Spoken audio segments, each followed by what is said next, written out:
Hi, this is Shane Starr, and today what's on my mind is using typology as a tool for self-improvement. When I think of self-improvement, I think making changes in one's life to create change, a positive change that results in greater success than before such changes were made.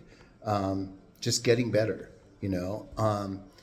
I've gone over in several videos ways to improve yourself with MBTI, working on that third function, even your inferior function a little bit.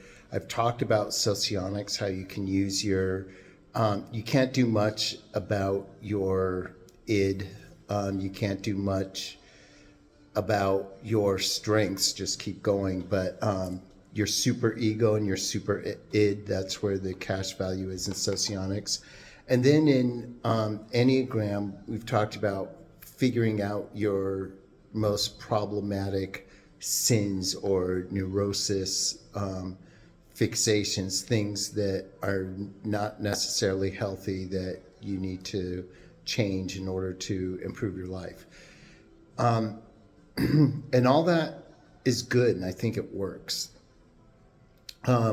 Putting that on the shelf for a second, and I think about my religious conversion, and it's a conversion in the sense, not in the sense of belief. I always had faith and belief. Simply put, it's a lot more complicated than this, but for me, it takes more faith to believe it's all some cosmic accident than to simply believe there's something beyond our understanding at work in the universe. And that's the starting point. And I think where I'm at now is a logical result from that initial premise. Now, my religious conversion wasn't a change in faith. It was a change in my realizing that my faith was useless. It was believing, if you believe 2 + 2 is 4, you're correct. And so what? What are you going to do with that? What now, right? The book of James in the Bible talks about be doers of the word, not hearers only, lest you deceive yourself. In other words, faith without works is dead. And I want to apply that to typology as well. Knowledge without action is useless. And, we spend so much time trying to figure out our types. I know I have.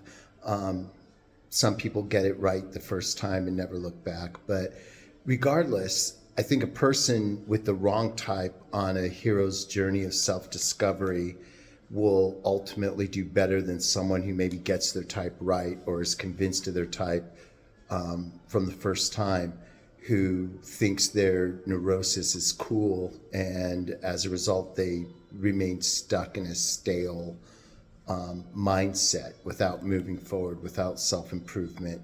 The key is to get better. Maybe this is why I sometimes think Enneagram 3 is a good fit for me in some ways, and that is, I feel like a shark. A shark has to keep swimming or it'll drown. I can't imagine just saying, okay, I've arrived. This is as good as I need to be. Like, I always want to aim for self-improvement. It never stops. And I can't imagine not trying to get better. Now, this isn't really about me. It's about all of us. So I'm going to move away from that.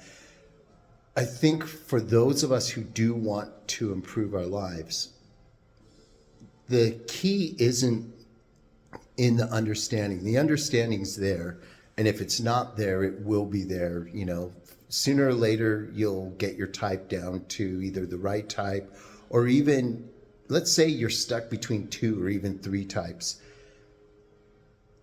Then you follow the path for improvement for each one, and whichever one you really are, you'll hit the nail on the head, or you'll improve your life in all 3 areas, regardless of which one is really your type.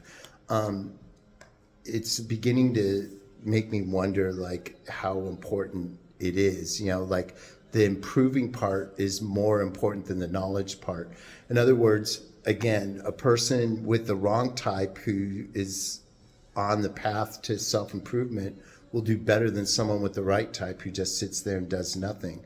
So that leaves me with the existential question is, and it relates to religion too. You know, we know the difference between right and wrong, but what magical component can we obtain to gain the power to do the proper or correct act? What can we do to do the right thing? In typology, okay, we know like the Enneagram's guide to self-improvement. I think there are some ways we can aim for self-improvement in MBTI and in socionics. But the question is, how?